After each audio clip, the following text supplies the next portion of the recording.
m'appelle Monsieur Ibrahima Mbaye et je suis le coordonnateur du pôle de gestion des déchets de la région de Thiès pour le compte de l'UCG. li ñu fi indi tey mooy seetlu nañ ni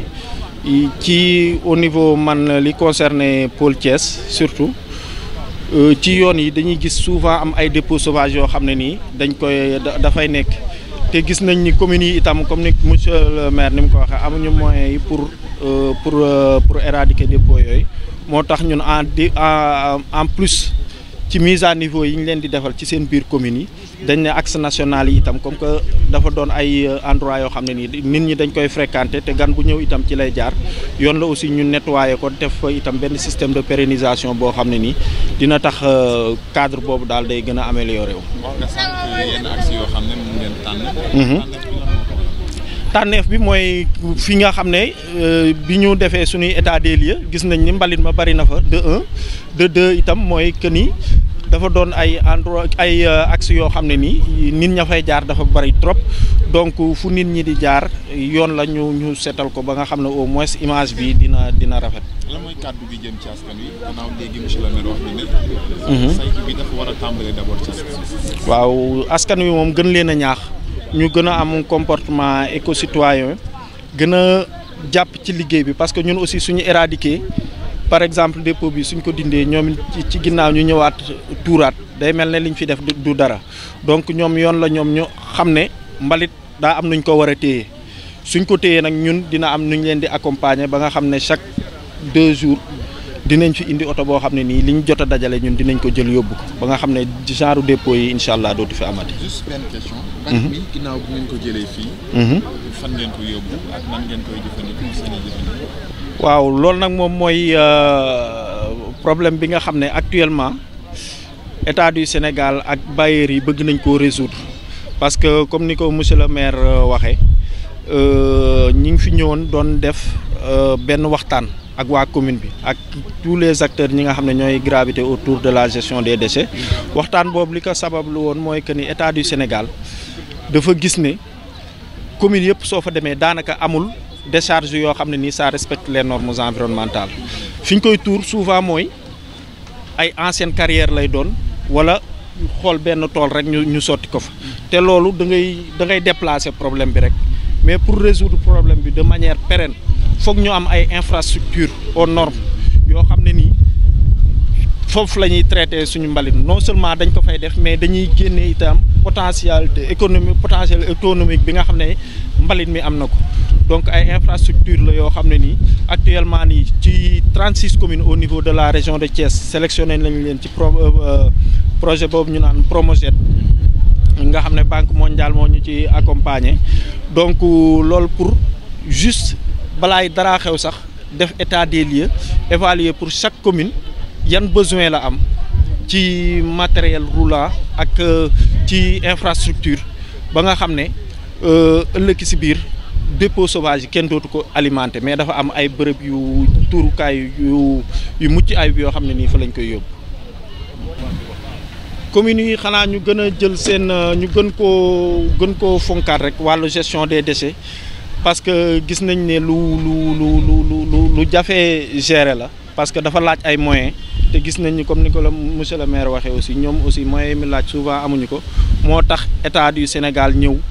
di leen accompagner ak programme national de gestion des déchets donc di leen gën a ñaax rek ñu gën a accompagner programme yi nga xam ne ñu ngi ko fi indi comme ça suñ ko booloo liggéey rek incha allah dinañ ci am résultat yi ñu bëgg. kaddu gi mooy d'abord. kaddu ko sant ak gërëm ak am contentement parce que ku ci na xam na ne mbalit mi nekk fii boo ko xoolee rek xool situation bi di nga gis ne kii ëpp na fi 15 ans ci ginnaaw ndax loolu moo lay wan ne mbalit mi yàgg na fi ci loolu aussi depuis quelque temps ñu ngi doon def ay waxtaan ak UCG pour que ñu seet nan lañ ñu war a mën a jàppalee ci liggéey bi tout dernièrement il y a de cela 3 jours rek tenir nañu ak ñoom une réunion boo xamante ne réunion bi bokkoon na ci mesures yi ñuy jël ne tey jii samedi vers 9h samedi 19 aujourd'hui vers 9h dinañ fi ñëw pour def de telles opérations pour que mbalit mi ñu seet nan lañ koy dégager donc ñu ngi leen di remercier parce que ñoom ñu pratique lañu quand même parce que on a tenu la réunion 48 heures après ñu ñëw pour def opération boobu mais liñ ciy ñaan aussi mooy que opération boobu aussi mu mën a continuer parce que du jariñ dara aussi tey ñu xëy def lii seetal ko tey suba nit ñi indiwaat mbalit mi te itam liggéey boobu continuer wul ñu ngi demander état bras technique de l'État aussi pour que ku ci na xam na ne affaire mbalit dafa diis collectivité territoriale ñoom dañ ko askane ñoo ko war a def mais itam suñu kàttan yeggu fa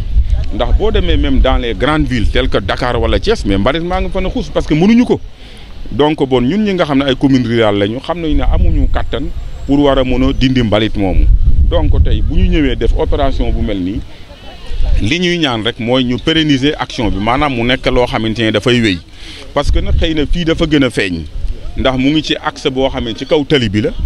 ku jógee fii gis ko ku jógee fële gis ko mais boo duggoon tey jii ci biir village bi di nga fi gis ay mbalit yoo xamante ne booy seet sax dina xaw a toll na yii te yooyu aussi bu continuer même chose mooy amati te loolu yemul rek fii wax naa ko léegi kilomètre 50 ci biir boo duggee ci biir am na fa peut-être lii mooy visibilité bi li ñu mën a gis tey boo demee côté Kër Moussa même chose yooyu yëpp aussi dafay laaj ñu boole suñuy doole mais aussi population bi aussi ñuy am vraiment yenni comment dirais-je là ñuy am jikko civisme ñuy am xaw ma nu ñu koy waxeeti ci wolof ñuy am daal ay voilà que comportement yoo xamante ne aussi ñuy bañ di salteel parce que il ne sert à rien nga génne ko ci biir néeg bi teg ko ci buntu néeg bi te loolu mooy lan ñu génne ko ci kër gi indi ko tuur ko fii ndax léegi rek bi may laaj mais mbalit mi lan moo ko fi war a indi am na ñu ma wax ne souvent xaw ma ay kii nu ñu koy wooyee te borom puus-puus yi ñooy ñëw di fi indi ay mbalit di ko fi tuur ak ñi nga xam ne aussi dañuy xaar ba guddi génne ko ci dëkk bi indi ko fii mais yooyu yëpp nag ñàkk a jël ay mesures idoines yoo xam ne dinañu mën a permettre que loolu lépp ñu mën ko pare mais yooyu yëpp dinañ ci taxaw en tout cas à partir d'aujourd'hui bi dinañ jël ay mesures yoo xamante ne dinañu mën a permettre aussi ñu contrôler liñ fii ne te gis naa ne fii aussi dafa mel ne place bi amul ay sanitaire ndax nit ñi bu ñu bëggee xam nga lu toll ne marché aussi amul ay foo xam ne nit ñi mën nañu bu ñu bëggee dem wanag dem fa parce que gis naa léegi ay wanag yoo xamante ne ni mu demee aussi kiiwul yooyu yëpp aussi dinañu xool ak population bi ak ñi fi nekk di jaay surtout jigéen ñi nan lañ ko war a mën a régler ba yooyu yëpp mën a dañ voilà. Merci. En fait, c'est suite à une instruction de notre coordinateur national, M. Ousmane Ndao, et il s'agit en fait de faire des opérations de nettoiement au niveau des différents axes routiers qui sont très fréquentés. Et on voit que souvent, il y a les ordures qui jonchent le long de ces routes-là. Donc, raison pour laquelle on a